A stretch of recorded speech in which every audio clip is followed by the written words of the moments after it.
예, 형님 잠깐 주세요. 제가 어떤 사람인지 다시 한번 더 소개를 하고 저는 지난 이제 또 하시고 싶은 건 다음 일요일 날 하실 수밖에 없네. 그럼 인터넷에다 이렇게 하시고 싶은 말씀이 또 별도로 있으시면 한번 자유롭게 올리시면 됩니다. 오늘 형제 자매들 나눈 좋은 말씀을 들으면서 처음 시작에 이제 이사야 45장 7절 8절 말씀부터 시작했기 때문에 거기 보면 빛도 짓고 어둠도 짓고 그 다음에 평안도 짓고 환란도 짓고 이제 이런 짓는 이야기가 나왔거든요. 이 창세기 4장이라는 게 빛과 어둠을 나눈 날이라고 되어 있어요.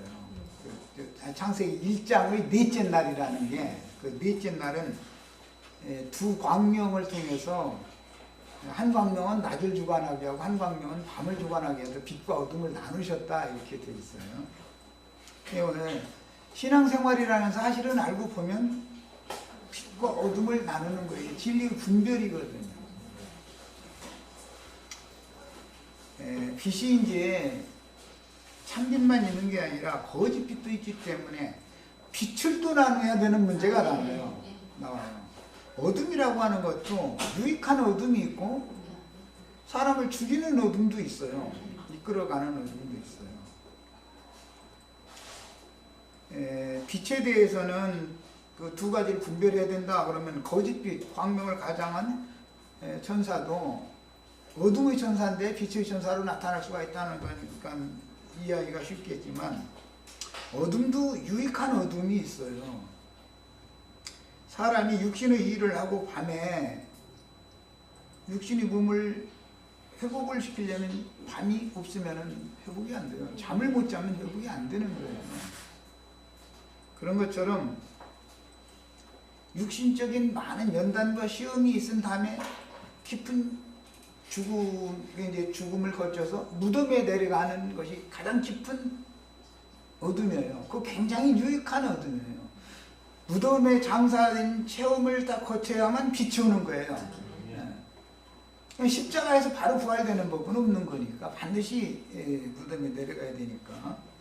그래서 깊은 밤을 영적으로 체험을 하면 빛이 오는 거예요. 세상 말로는 그 바닥쳤다 그러죠. 더 이상 내려갈 데 없는 데까지 간 거죠. 이제 지적할 것이 아까 우리 홍영재님이 영광을 얘기해 가면서 십자가가 영광이다. 영광을 피하신 거 십자가다 이렇게 해서 아마 말을 좀 이제 급히하다 보니까 잘못한 것 같아요. 부활되신 것이 영광이에요. 이것은 요한복음 7장 39절에 나오는 말이에요. 부활의 날 영광을 받으셨어요. 영광을 위해서 육의 몸을 버리는 것이 십자가였죠. 사흘 중에서 첫째 날이 십자가인 거예요. 그 다음에 둘째 날은 무덤이에요. 그것이 가장 깊은 어둠에 들어가는 거예요. 그 다음에 셋째 날은 빛 가운데 들어 올려지는 거예요. 이제 그 부분을 그렇게 약간 우리 홍영재 얘기를 자꾸 빨리 하다 보니까 착각한 것 같아서 지적을 한 거고, 그 다음에 창세기 1장 1절 짝수라는 얘기, 하늘들이라고 번역을 하지 않고 그냥 단수 하늘이라고 했지만 오늘 그게 짝수라고 그랬는데 하나님을 알아야 돼요. 하늘은 하나님을 말하는 거예요. 그러면 하늘에 계신 하나님이 땅에 있는 사람을 구속해서 하늘로 이끌어 가셔야 짝을 맺을 수 있어요. 그래서 이게 하늘의 장자교회라는 말이 히브리서 12장에 나오는 말이에요. 예수 그리스도와 그 짝은 교회를 말하는 건데 땅의 교회는 하늘과 상관없잖아요. 하늘의 짝수가 될 수는 없죠. 땅의 교회는. 그래서 하늘의 장자교회라는 말이 그래서 나오는 거예요. 그게 짝수예요. 배필이란 말이에요. 짝이라는 것은 남편과 아내 관계를 말한 거예요. 원어 공부하는 분들이 이런 걸 모르더라고요. 짝수라는 개념에 대한 의식이 없어요. 짝이라는 말은 맞대자를 써요. 한자어에서는 서로 마주본다 그런 말이에요. 땅에 있는 사람은 하나님의 얼굴을 마주볼 수 없어요. 하늘로 데려가심을 받아야, 들림을 받아야 하늘에 앉혀진 자들이나 하나님의 얼굴을 맞대고 보는 거예요. 어린아이 때는 하나님을 보는 것도 희미하게밖에 안 보여요. 막연하거든요. 어딘가 있을 것이다. 장성한 자가 되면 얼굴을 딱 맞대고 볼 수 있는 거예요. 우리는 거울을 보는 것처럼 희미하게 보시면 안 돼요. 지금의 거울은 이제 잘 보이지만 이 성경을 쓸 때 2000년 전의 거울이라고 하는 것은 청동기를 가지고 갈아서 만드는 반짝반짝하게 만드는 그걸로 보기 때문에 여인들이 지금 청동기 거울을 가지고 다닐 때 자기 얼굴 여기 흉터가 조금 있는 거 이런 것은 안 보입니다. 그런 거울일 때 얘기하는 말이에요. 그래서 거울을 보는 것 같이 희미하게 보인다. 고린도전서 13장에 이렇게 되어 있어요. 장성한 자가 되면 얼굴을 탁 맞대고 보는 거예요. 결혼을 하기 전에는 처녀가 총각을 말로만 그때는 혼인을 어떻게 했느냐면은 아버지들끼리만 결정해버리는 거예요. 아버지 친구고 자네 저기 아들 성숙했고 내 딸도 이제 좀 관연해서 보낼 때가 됐는데 그냥 이제 그러고 저러고 할 것 없이 사돈어세 이제 이렇게 하면 그 결혼은 두 말도 없어요. 신랑이 어떻게 했는 보지도 못해요. 그냥 결혼식 날 와서 히브리인들은 첫날밤도 깜깜한 데서 첫날밤을 지내는 거예요. 불을 켜지를 않아요. 그런데 이제 아침에서 이제 내가 얼굴을 보는 거예요. 히브리인들의 생활이에요, 그게. 저 창세기 보면 그런 내용 나오죠? 야곱이 장가를 들었는데, 라헬인 줄 알고 잠을 자고 나왔는데 아침에 해가 안 들어가잖아. 그렇게 했어요, 옛날에는. 우리나라 사람들이 말을 알아들어요. 그런데 저 서양 사람들 보면 어떻게 얼굴도 안 보고 사마리 잠을 잤냐고 이렇게 나오면 할 말 없죠. 그 사람들하고는 이셈족은 문화가 전혀 다른 거예요. 그래서 그런 셈족의 문화 때문에 이것이 영적으로 적용이 될 때 유대인들은 자신들의 신랑을 그렇게 기다렸지만 신랑이 직접 와서 이제 장가들러 오니까는 신랑은 말만 들었는데 아버지한테 네 신랑은 이렇게 생겼다. 그럼 언제쯤 올 거다. 그랬는데 오시길 그렇게 기다리다 이제 신랑이 진짜 와서 내가 그 신랑이 그러니까 이 쳐주길래 어디서 와가지고 지금 잃어버리고 배쳐 그런 거잖아요. 그게. 그래서 쌤족은 그렇게 밤에 불 깜깜한 데 해놓고서는 애는 여전히 낳는 거예요. 그러고서 참부터 심장 일이지. 그리고 롯이 그 딸들과 어떻게 할 때 술 쳐가지고 눕구리라는 걸 몰랐다. 근데 애는 낳잖아 또. 그게 구약 백성들의 삶이었어요. 우리는 이런 것이 없단 말이에요. 이제 밝히 얼굴을 맞대고 보는 사람들이에요. 그래서 해를 입은 여자가 아이를 낳아야 이기는 자를 낳는다라고. 그래서 빛을 입은 여자 우리는 하늘의 장자교회다 그래요. 이게 짝수라는 의미예요. 참 빛이신 예수님의 짝은 하늘의 장자교회단 말이에요. 해를 입은 여자단 말이에요. 기독교는 믿기만 하면 구원받는다 이 얘기밖에 몰라. 여자가 해산함으로 구원받는다 이 얘기하면은 그러면 처녀는 어떻게 구원받아? 처녀가 예비당 나가면 구원 못 받잖아 지금. 애 못 낳으니까 만약 그 사람들이 믿음대로 한다면 그게 무슨 뜻이냐? 임산케 하시는 하나님이 해산케 하실 때가 차야 그게 이루어지는 일이기 때문에 해를 입은 여자라는 이것은 교회가 주님이 세운 교회는 세속화되어져서 세상화되어져서 어둠에 잡혀갔다가 거기서 떼내신 자들만을 통해서 하늘의 장자교회를 새로 회복하는 얘기를 하는 거예요. 성경이라는 거는 이 교회에서만 전도자가 이 교회에서 내보낸 전도자들만이 이기는 자들인 거예요. 이런 이치를 꼭 아셔야 돼요. 아까 홍영여인이 우리 지금 금기름 붓는 집에서 추구하는 바가 뭐냐? 그걸 알고 신앙생활에 입문을 하셔야 돼요. 여기 오시면 좋은 일 벌어지는 게 아니에요. 진리를 위해서 목숨을 버리는 거예요. 순교자가 되는 것을 추구하는 거예요. 여기서는. 예, 이제 기본적인 이런 이치에 대해서 이해가 있기를 바라고. 자, 넷째 날에는 빛과 어둠을 나눴어요. 그 빛이라는 것은 창공에 떠있는 햇빛이라고 하는 것은 하나의 상징이고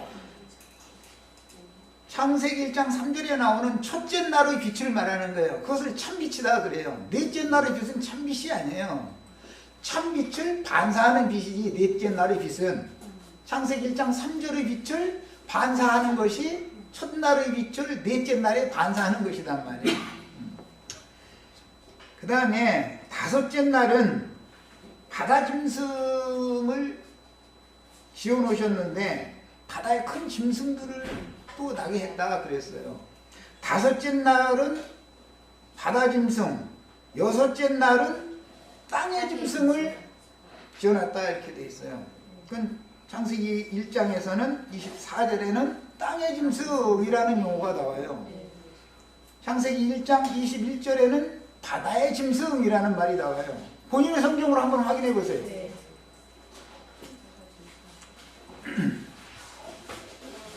다섯째 날에 바다의 짐승이 나와요. 바다 짐승들 중에 큰 짐승이 나와요. 여섯째 날 앞에는 땅의 짐승들이 나와요. 땅의 짐승 나와요. 맨 후에 사람 얘기가 나와요. 자, 이제 성경에는 하나님 자신의 형상과 모양으로 만들어진 사람에게 복을 주시면서 생육하고 번성하라 하시는 그 말씀을 하실 때 땅을 정복하며 모든 생물을 다스리게 하자. 모든 생물이라고 번역이 되어 있어요. 우리 번역에는. 그것이 에스겔서에서는 내생물이라고 되어 있고 계시록에 가면 내생물이에요. 자, 이 문제는 고린도전서 15장 39절을 읽어보겠습니다.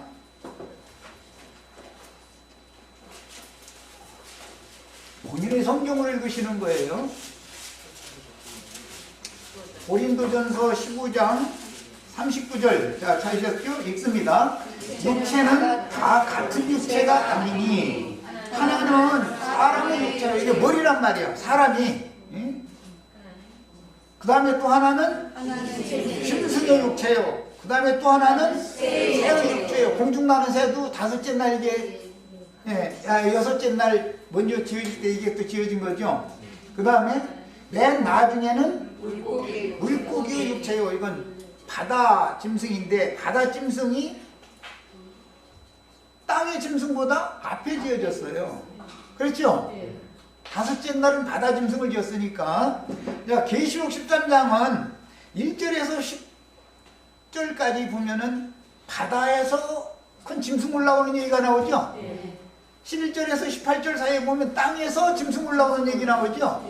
자, 그럼 바다 짐승, 땅의 짐승이 창세기 1장에서 시작해서 계시록에 지금 쭉 흘러와서 거기서 딱 드러내는 거예요. 바다 짐승은 7머리와 10뿔을 가지고 있다 그랬어요. 땅의 짐승은 7머리라고 그렇게 돼 있어요. 땅의 왕족 7왕족들이다. 음료 7머리들이다 그랬어요. 야, 그러면 성경이 시작에서부터 끝까지 말하고자 하는 어떤 의도를 우리는 간파할 수 있어야 된단 말이에요. 바다에서 올라오는 짐승들은 세상의 주권자들이에요.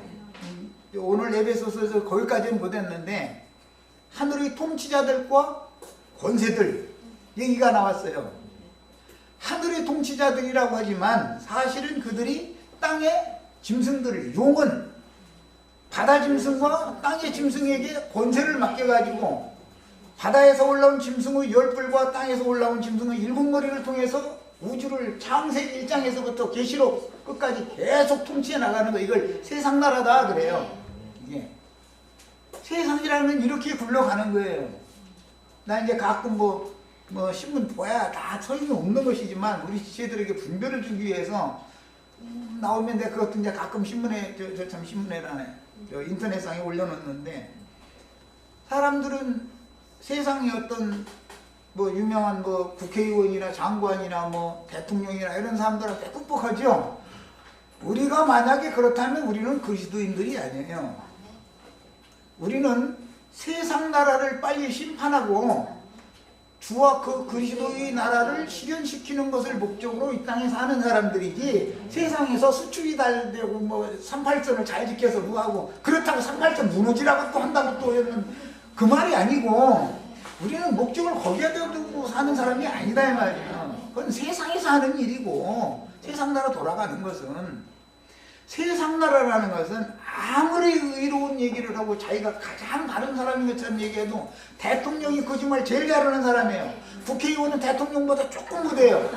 근데 장관들은 그보다 조금 더 못하는 사람들이고 전부 거짓말쟁이들이에요. 절대 그 사람들이 뭐 약속하고 그러면 절대 믿으시면 안 됩니다. 이렇게 가르치면 국정원에서 잡아가는 거예요. 사회를 소란케 하는 사람이잖아요. 그러나 눈 뺄 얘기하고 그것은 전부 처음부터 살인자의 자식들이고 거짓말을 하는 마귀의 자식들이기 때문에 그 영을 받았단 말이에요. 그들은 진리를 말하지 않아요. 진리가 뭔지도 관심도 없고 진리 뭐 이런 얘기하고 넷째 날이 어떻고 다섯째 날 어떻고 해서 뭐 내 생머리 어쩌고 해서 아이 머리 아프 죽겠다고 그런 거 하지도 말라고 그러고 지금 수출이 잘 되냐 안 되냐 뭐 그렇지 경제가 잘 돌아가냐 안 돌아가냐 이게 지금 문제지 무슨 놈의 말이야. 내 생물이 어쩌고 내 생물을 막 다스리고 도대체 그런 것을 우리를 허황되다고 믿을 거 아니겠어요. 그 사람들은 우리가 보기에는 세상 정치꾼들이나 재벌 총수들이나 세상의 종교 지도자들은 전부 허황된 자들이요. 진실이 없는 사람들이요. 이 사람들은 참이 뭔지도 알지도 못해. 그 사람들의 세계와 우리의 세계는 정신세계 자체가 첫 아담의 정신세계와 마지막 아담 예수 그리스도의 정신세계는 완전히 다르단 말이야. 세상 나라에서 주님이 나를 우리는 완전히 옮겨져버린 사람들이기 때문에 세상 나라가 이렇게 돌아가든 저렇게 돌아가든 세상의 어떤 것들이 우리 형제 자매들의 영혼을 좌지우지하고 함부로 막 흔들어대고 그러면 그리스도인이 아니에요. 이 사람들은. 그것을 아셔야 되겠어요. 우리의 목적은 세상 나라가 주와 그 그리스도의 나라가 되는 것을 목적으로 사는 거예요. 오늘 내가 숨을 쉬는 목적으로 알아야 돼. 왜 숨을 쉬고 살아야 되는지. 가서 어디 가서 막 돈 많이 벌어다가 뭐 그런 걸 목적으로 산다면 뭐 어렵게 해. 강부지를 해버리지 이렇게. 세상 나라라는 건요 다 둔뜬 도둑놈들이에요. 허가받은 도둑, 이게 너무 실망적 말인 것 같고 모르는데 다 도둑놈들이에요. 요즘에 몇 사람 걸려가지고 재수 없어가지고 죽으면서 몇 사람 이렇게 내가 돈 줬더니 다 그냥 이거 뛰어먹었다 해놔가지고 시끌시끌한데 조사하는 놈도 도둑놈. 재수 없어서 걸렸을 뿐이야. 도둑놈 하는 사람 있으면 손 들으라고 그래. 그 사람들 조사하는 사람도 도둑놈이고 조사해서 넘기면 재판할 거야. 이제 판사부터 도둑놈. 도둑놈 아닌 놈 하나도 없어요. 세상에는 다 도둑놈들이에요. 다 거짓말쟁이들이고. 예수 믿는 사람들은 세상에서 박해를 받은 게 세상과 영이 안 맞는 거예요. 정신세계가 전혀 다른 다른 세계를 사는 거예요. 이제 나영재님처럼 그렇게까지 하면 두렵죠. 나처럼 이렇게 막 세상 말로 막 아주 잡아가려면 잡아가고 나는 죽는 것이 원이라니까. 그래야 진실을 말할 기회를 줄 거 아니야. 법정에다 세워서 너 끌고 다니면서 말이야. 너 말이야. 내가 잘못 가르쳐하고 막 세상을 소란하게 한 죄가 있다고 시인해라 해가면서 막 끌고 다니겠어요. 그래도 나는 그때가 증거의 기회가 된다 그랬어. 예수님 말씀에. 그렇게 해서 왜 그들은 함부로 영적인 문제를 가지고서 사람 죽이는 권위 없거든. 세상의 어떤 내가 세상에서 살인을 저질렀어. 무슨 김정은인가 그런 이렇게 내통을 했어. 죽일 일이 뭐가 있어. 나 같은 사람은. 그러나 그들은 문제를 삼는다면 사회를 소란케 하는 자다 이런 말이에요. 사회의 소요를 일으키기 이게 위험 요소가 있는 자다. 그래서 박해를 받는 거예요. 이런 거에 대해서도 명확하게 우리 형제 자매님들이 이해를 하셔야 돼요.